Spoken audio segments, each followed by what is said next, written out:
बिस्मिल्लाहिर्रहमानिर्रहीम। स्टूडेंट, आज का जो हमारा टॉपिक है वो भी मैं आपको लॉ ऑफ कम्प्लीमेंटेशन से रिलेटेड एग्जांपल करवाने लगी हूँ।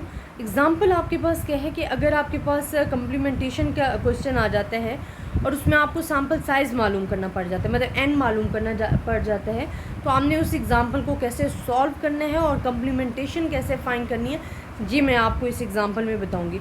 अब एग्ज़ाम्पल हमारे पास क्या है, हमारे पास एग्ज़ाम्पल है 6.11। उसमें कह रही है a coin is based so that the probability that it falls the tail. अब जब भी आप कॉइन टॉस करते हो तो कॉइन इज़ बाइज्ड है, तो कॉइन जब आप टॉस करते हो तो आपके पास 2 पॉसिबिलिटीज़ आती हैं, या हेड आता है या टेल आता है। अब वो टेल की प्रोबेबिलिटी खुद बता रही हैं कि जो टेल है उसकी प्रोबेबिलिटी आपके पास 3/4 है। तो नेक्स्ट क्वेश्चन वो आपसे क्या पूछ रहे हैं, 2 क्वेश्चन इसमें पूछ रहे हैं आपसे। एक क्वेश्चन आपको कह रहे हैं कि find the probability of obtaining at least one head when the coin is tossed 5 times. Student, आप कॉम्प्लीमेंटेशन कहाँ पे यूज़ करते हो? जहाँ पे एट लीस्ट वन हेड का वर्ड आ जाता है कि एट लीस्ट वन हेड आपके पास आ रहा हो, तो जब एट लीस्ट वन हेड आ रहा होता है वहाँ आप कॉइन जो है वो यूज़ कर रहे होते हो। अब वो कहते हैं कॉइन जो टॉस किए वो 5 टाइम टॉस हुए। अब स्टूडेंट, कम्प्लीमेंटेशन आपके पास होती है ये, अब अगर 5 टाइम एटलीस्ट वन हेड आना चाहिए, इट्स मीन आपके पास एक पॉसिबिलिटीज़ ऐसी होगी जिसमें हेड नहीं आ रहा होगा, वो टेल वाली होगी। तो टेल की प्रोबेबिलिटी तो उन्होंने खुद बता भी दी है कि 3/4 है। तो आपके पास जो कम्प्लीमेंटेशन का फार्मूला होता है, लॉ हमने पढ़ा था, वो ये होता है, और कम्प्लीमेंटेशन की जगह हमने 3/4 लगा लिया। अब हमने कॉइन टॉस किया था 5 टाइम्स, तो आप यहाँ 5 लिख दो। जब आप इसे सॉल्व करोगे आपके पास आंसर आ जाएगा। इसी तरह सेकंड में वो कहते हैं कि how many times must be coin be toss so that the probability of obtaining at least one head is greater than this one. अब how many times it's mean showing the number of n आपने बताने हैं।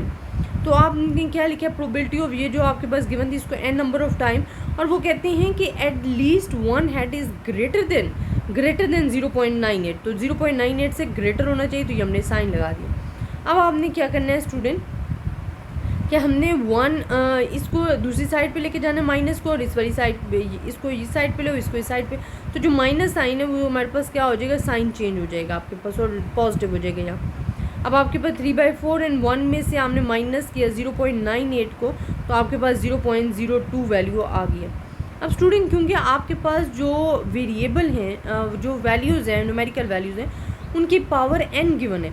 जब आपको उनकी power n given हो, it's mean कि आपने यहाँ पे लॉगरिथम रूल्स जो है वो अप्लाई कर सकते हो। लॉग हमारे पास क्या होता है कि जब हम लॉग अप्लाई करते हैं बोथ साइड पे, तो जो पावर होती है वो लॉग से पहले आ जाती है। अब यहाँ आप देखो कि हमने इस साइड पे भी लॉग अप्लाई किया, इस साइड पे भी लॉग अप्लाई की। यहाँ लॉग अप्लाई करने का क्या फ़ायदा हुआ कि जो पावर थी वो पहले आ गई, n आपके पास पहले आ गया, एंड लॉग ऑफ 3/4। इसी तरह लॉग ऑफ दिस वन। अब आपने क्या करना है कि हमने इसको जो है डिवाइड कर देना है। जब आप डिवाइड करते हो तो वो माइनस में कन्वर्ट हो जाते हैं, इट्स मीन आपके साइन चेंज हो जाएंगे, ये साइड पे साइन हो जाएगा, तो ये आपके पास आ जाएगा लॉग दिस वन। अब n आपके ये लॉग आपने कैलकुलेटर से फाइंड करना है इसका आंसर। इसको वैल्यूज़ फाइंड करने के बाद आपने देखना है कि n कितना 13.6 आ रहा है, तो अगर 6 को हम कन्वर्ट कर देंगे बिकॉज ग्रेटर देन 5 है तो 14 हो जाएगा। तो जो सैम्पल साइज़ हमारे पास आएगा वो क्या आ जाएगा, 14। और इस तरह ये हमारी एग्जांपल जो है सॉल्व हो जाएगी। तो अगर कम्प्लीमेंटेशन की एग्जांपल इस तरीके से आ जाती है तो स्टूडेंट वो आपने ऐसे सॉल्व करना है, और इसमें मुश्किल कुछ भी नहीं है, सिर्फ और सिर्फ आपने देखना है कि यहाँ हमसे कौन सा लॉ अप्लाई हो रहा है और कौन सा लॉ हमें लगाना चाहिए। आई होप स्टूडेंट आपको मेरा लेक्चर पसंद आया होगा। ज़्यादा से ज़्यादा स्टूडेंट्स के साथ शेयर करें ताकि सब स्टूडेंट इससे फ़ायदा उठा सके। अपनी दुआ में याद रखिएगा। अल्लाह हाफ़िज़।